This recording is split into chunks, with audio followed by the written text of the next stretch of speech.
What if the world you see is not the real world at all? What if everything you touch, believe, and desire is only a shadow of something deeper, truer, and eternal?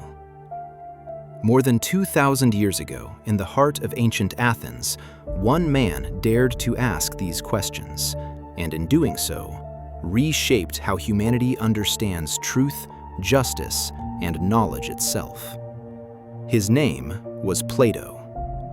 Born into a city torn by war and political chaos, guided by the teachings of Socrates, and driven by an unrelenting search for meaning, Plato did not simply observe the world.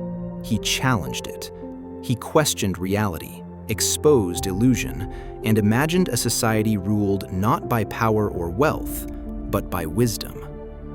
From the famous Allegory of the Cave to the idea of philosopher-kings, from the nature of the soul to the structure of the universe, Plato built a vision of reality that still defines how we think today. This is not just the story of a philosopher.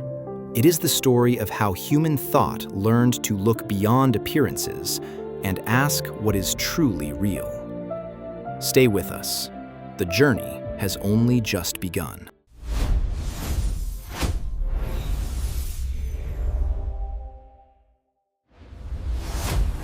All right, today we are tackling a thinker whose ideas, even though they're from over 2,000 years ago, are so deep in the DNA of our world that, honestly, you can't really get a grip on philosophy, politics, or even what's real without getting a grip on him. We're talking about Plato. So let's jump right in. And look, that might sound like a huge overstatement, but it's really not. The philosopher Alfred North Whitehead absolutely nailed it with this quote. I mean, what he was getting at is that almost all of Western philosophy since Plato has just been, well, a reaction to him. People are either arguing with him, building on his ideas, or just wrestling with the very questions he was the first to ask. He literally set the table for everyone who came after. But here's the thing. Plato didn't just pop out of nowhere with all these big ideas. His whole way of thinking, his entire life's mission, was basically sparked by this one catastrophic event. And it all centered around the man who taught him everything, Socrates. For Plato, Socrates wasn't just a teacher. He was a mentor, a friend, pretty much the wisest person he'd ever met. Okay, so here's the timeline. And that date in the middle, 399 BC, that's the one that changes everything. Plato literally watched as Athens, the cradle of democracy, put his mentor on trial and then sentenced him to death. For Plato, this was just shattering. It broke his brain. How could a city that prided itself on reason and wisdom execute its wisest citizen? It made no sense. And that one single horrible injustice sent him on this lifelong quest to find a kind of truth that couldn't be voted away, something absolute, something eternal. And this quest led him to what you could call his central problem, a real tale of two worlds. He's looking around and thinking, how can you find anything permanent, anything you can count on, in a world where everything is always changing, People get old, buildings crumble, even mountains erode. So Plato wanted to figure out what was truly real underneath all that constant flux. So that really becomes his driving question. And if you think about it for a second, it's a deep one, right? Everything we see, hear, and touch is always changing. Every tree is a little different from the next. Every dog is unique. Even something like justice seems to change depending on who you ask and when. So if everything we experience is just a temporary, imperfect version of something, where does the perfect idea of it live? I mean, how do we even know what a tree is in the first place if no two are ever exactly the same? Okay, so his solution to this puzzle is absolutely wild, and it's his most famous idea, the theory of forms.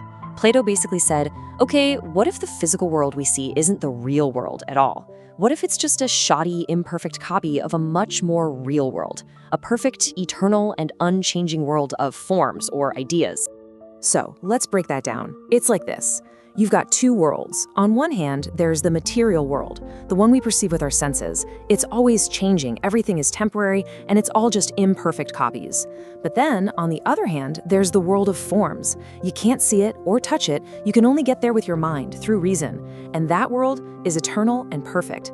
It's got the perfect blueprints for everything, the form of treeness, the form of justice, the form of beauty. Our entire world, to Plato, is just a faint shadow cast by that true reality. Now look, this is a pretty mind-bending concept, right? And Plato knew it. So to really help us get it, he didn't just write out a dry definition, he told a story. And it's probably the most famous story in the entire history of philosophy. To really understand the theory of forms, we have to go inside Plato's Allegory of the Cave. Okay, so I want you to imagine this. There's a group of people, and for their entire lives, all they've ever known is the inside of a dark cave. They were born there, they've lived there, and they've never seen anything else. This isn't just a prison, it's their entire universe. And to make it worse, they're chained up in a really specific way. They can't move their legs, they can't move their bodies, they can't even turn their heads. Their gaze is locked onto the blank stone wall right in front of them. That's it. That's their whole view of existence. So, here's how their reality gets created. Behind the prisoners, there's a big fire burning. And between that fire and the prisoners, there's a low wall, kind of like a puppet theater. People walk along this wall holding up different objects. A statue of a horse, a wooden carving of a cup, you name it.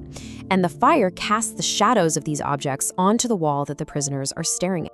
And this is the most important part of the whole setup. For these prisoners, those flickering shadows on the wall, they aren't like reality. They are reality. It's all they've ever known. So they give the shadows names, they talk about them, they argue over which shadow of a horse is the most realistic. This world of shadows is their absolute, unquestioned truth. But of course, the story doesn't end there. This is where it gets really interesting. This is where the allegory turns into a journey. Plato asks us to imagine that one of these prisoners is suddenly set free. So what happens now? This prisoner is freed and is forced to turn around for the first time in their life. What do you think happens in that moment? What's that first glimpse of freedom actually like? Well, Plato says this journey is actually a painful, confusing struggle. At first, the prisoner turns and sees the fire. The light is agonizing to his eyes, which are used to the dark. He sees the real objects, and honestly, they seem less real to him than the shadows he's known his whole life. Then he gets dragged up and out of the cave into the world above, and he's completely blinded by the sunlight. It's overwhelming. But slowly, ever so slowly, his eyes adjust, and he starts to see the real world, real trees, real animals. This, for Plato, is seeing the world of the forms. And finally, after all that, he can look up at the sun itself. The sun represents the ultimate truth, the highest of all the forms, the form of the good. It's the source of all reality and all knowledge. But wait a second, how can someone recognize a perfect truth they've never seen before? This is where Plato adds another fascinating layer. He believed our souls are immortal and that they actually existed in that perfect world of forms before we were born. So when we're born into this material world, we forget all of that. Which means, for Plato, learning isn't really discovering something brand new. It's more like a process of recollection. You're just remembering what your soul already knew deep down. That journey out of the cave, it's a journey of remembrance. So you see, this whole story, this whole allegory, is really a brilliant metaphor for the life of a philosopher, or really for education itself. It's about that difficult, often painful struggle to move beyond the world of appearances, the world of shadows we get from our senses, and to grasp true knowledge through our reason and intellect. But hang on, because for Plato, the journey doesn't just end with personal enlightenment. You don't just get to hang out in the sunshine and enjoy the truth. It actually comes with a massive, heavy responsibility. That's right, the enlightened philosopher has a duty to go back down, back into the cave, back into the darkness, to try and help the others, to free them. But think about what happens when he gets back. His eyes have adjusted to the light, so he can't see the shadows on the wall very well anymore. The other prisoners look at him and think the journey has made him stupid and blind. They laugh at him, they mock him, and if he tries to force them to leave, they might actually try to kill him. And that, right there, is a pretty clear nod to what happened to his friend Socrates. Okay, so this whole story leads directly to Plato's political philosophy, which is, let's just say, pretty radical. If most people are happy to just sit in the cave and watch the shadows on the wall, and only a tiny few are willing to make that agonizing journey to see the truth, well, who should be in charge of society? To Plato, the answer was obvious. The people who have actually seen the light, the ones who escaped the cave. He called this ideal ruler the philosopher-king. And the key here is that these people wouldn't even want power. They'd much rather be left alone to contemplate the forms. But because they have actual knowledge of things like perfect justice and the ultimate good, they are the only ones truly fit to rule. It's a huge and controversial idea that we're still debating today. Should the wisest people be in charge, not just the most popular? He laid this all out in his masterpiece, The Republic. He imagined an ideal state that was structured just like a balanced human soul.